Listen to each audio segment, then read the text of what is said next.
बेटा, आज हम क्लास 8 का चैप्टर नंबर 3 का क्लास 5 शुरू करने जा रहे हैं बेटा। अब देखेंगे इसमें क्या हुआ है आगे। ठीक है, सभी लोगों ने अपनी अपनी सिचुएशन जो उनकी रही उसको फेस किया।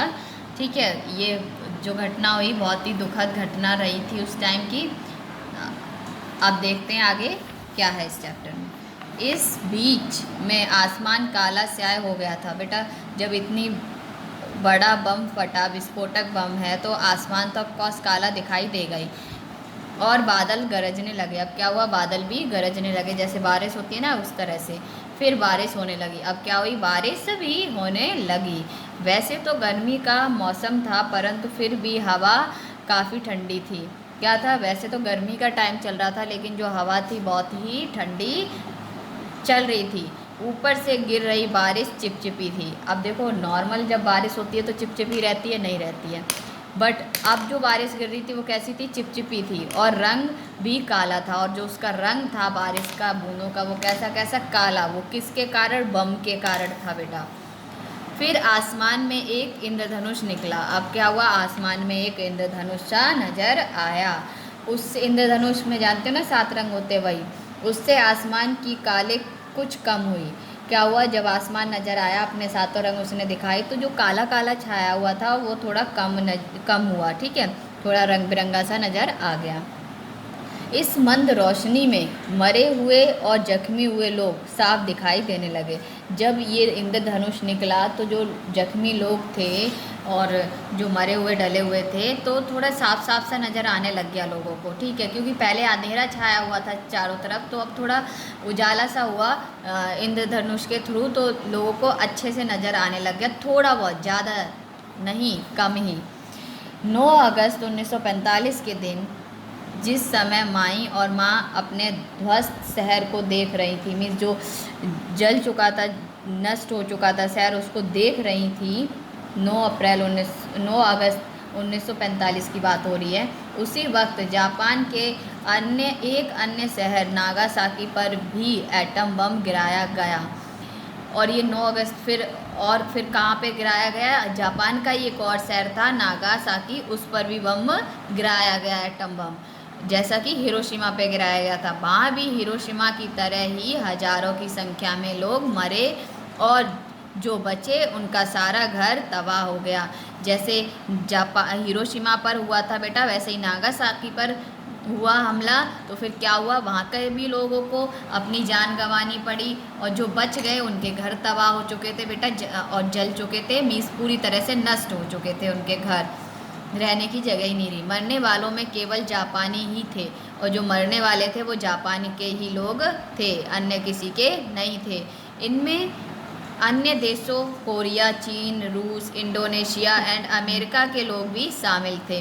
क्या था, जो इनमें जो लोग शामिल थे वो कौन कौन थे, जैसे कोरिया, चीन, रूस, इंडोनेशिया और अमेरिका के लोग भी इसमें शामिल थे। ठीक है, एटम बम जैसा प्रलयकारी विस्फोटक दुनिया में पहले कभी भी इस्तेमाल नहीं किया गया था। जो ये एटम बम है ना, ये पहले प्रलयकाली मीन्स होता है पूरी चारों तरफ प्रलय ला देना, नष्ट कर देना। ऐसा विस्फोटक पहले दुनिया में कभी भी नहीं हुआ, पूरी वर्ल्ड में पहला था कि ये जो हिरोशिमा और नागासाकी पर इन्होंने किया था। इसकी तबाही की क्षमता 1000 साधारण बमों के एक साथ फटने से अधिक है। एक बम की मतलब हो गया कि 1000 बम फटना, जो नॉर्मल बम 1000 होते हैं उनके समान होता है। मीन्स तो कितनी पावर होगी इस एटम बम में।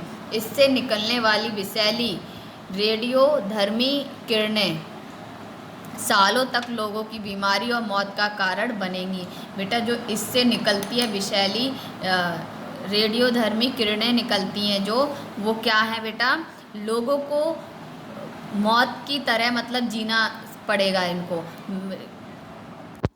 मौत की तरह मतलब इनके अंदर जी तो रहे होंगे, ये जी तो रहे होंगे, लेकिन इनका क्या है, नॉर्मल जैसे इंसान जीता है ना, जो अपने शरीर से बिल्कुल स्वस्थ हो, वैसी फीलिंग नहीं होगी इनके अंदर। ठीक है, कोई हाथ बेकार तो किसी की टांग बेकार, तो इस तरह से इनको कोई ना कोई प्रॉब्लम रही। ठीक है, हर एक साल 6 अगस्त वाले दिन, अब क्या होता है, हर एक साल 6 अगस्त वाले दिन हिरोशिमा के लोग एटम बम से मरने वाले बालों के नामों को कागज़ की लालटेनों पर लिखते हैं। क्या होता है बेटा, 6 अगस्त को ये हमला हुआ था हिरोशिमा पे, तो अब क्या करते हैं यहाँ के लोग कि इनके लालटेन लेते हैं और उस पर नाम लिखते हैं, ठीक है, कागज़। इन लालटेनों को जलाकर हिरोशिमा में बहने वाली 7 नदियों में छोड़ दिया जाता है। हिरोशिमा से जो नदियाँ बहती हैं 7, उसमें छोड़ दिया जाता है। किन? उन लोगों की जो लोग उस हमले में मरे थे, उस बम विस्फोटक में मरे थे। धीरे धीरे ये नदियाँ अपने साथ मरने वालों की याद में बनी टैनें लेकर समुद्र में विलीन हो जाती हैं। और ये भाई जो उन्होंने किया है वो प्रोसेस तो आगे जाएंगी, वो तो आगे आगे लिप्त हो जाएगा, आगे जाएगा और विलीन हो जाएगा, खो जाता है, लुप्त हो जाता है, मतलब, ठीक है, फिर दोबारा ये नज़र नहीं आता है। और इन लोगों को इससे क्या ठीक लगता है कि चलो उनकी आत्मा को कुछ थोड़ी सी शांति मिलेगी। तो हमने देखा कि जो हिरोशिमा की आग थी, जो मैंने आपको बताया था, ये एक घटना रही होगी आपकी, कोई ऐसा केस हुआ होगा बहुत बड़ा, जिससे क्या लोगों को आज भी उससे चोट पहुंच जाती है जब वो वाली घटना के बारे में सुनते हैं, और आज भी दिखाई देता है कुछ ना कुछ उसके लक्षण। तो तभी कहा गया था कि जो हिंसा है, हिंसा नहीं करनी चाहिए, हमें लोगों से पहले ही पाठ में बताया था। तो ये एक हिंसा ही का तो पार्ट हुआ ना, कि लोगों में अगर जो प्रेम होता तो ये क्यों हमला करते अदर कंट्री के, दूसरी वाली कंट्री पे नहीं करते ना। तो यही था कि हमें हिंसा नहीं अपनानी चाहिए, रहना चाहिए तो हमें प्यार से रहना चाहिए। ये एक भय पैदा कर देता है, डर पैदा कर देता है। तो अब जो होमवर्क है आपका वो ये है बेटा कि आपको ये 5वां जो क्वेश्चन था वो अभी तक हमने नहीं किया था, रिक्त स्थान। अब हम पूरा जब पाठ पढ़ चुके हैं तो आप ये अब फिल कर लेंगे कि सूरज की डैश पानी की सतह पर थिरक रही थी, क्या किरणें या क्या, आप यहाँ लिखेंगे। आप चैप्टर जब पढ़ेंगे तो आप आसानी से यहाँ पर लिख सकते हैं। और उसके बाद ये क्वेश्चन नंबर जो 4 है उसका घा और डा आपको करना है, ठीक है। और आपको ये सही विकल्प पर सही का निशान लगाइए, यानी टिक का निशान लगाओ। तो इसमें जो कुछ मैंने छुड़वा दिए थे आपको, अब तो पूरा पढ़ चुके हैं हम लोग।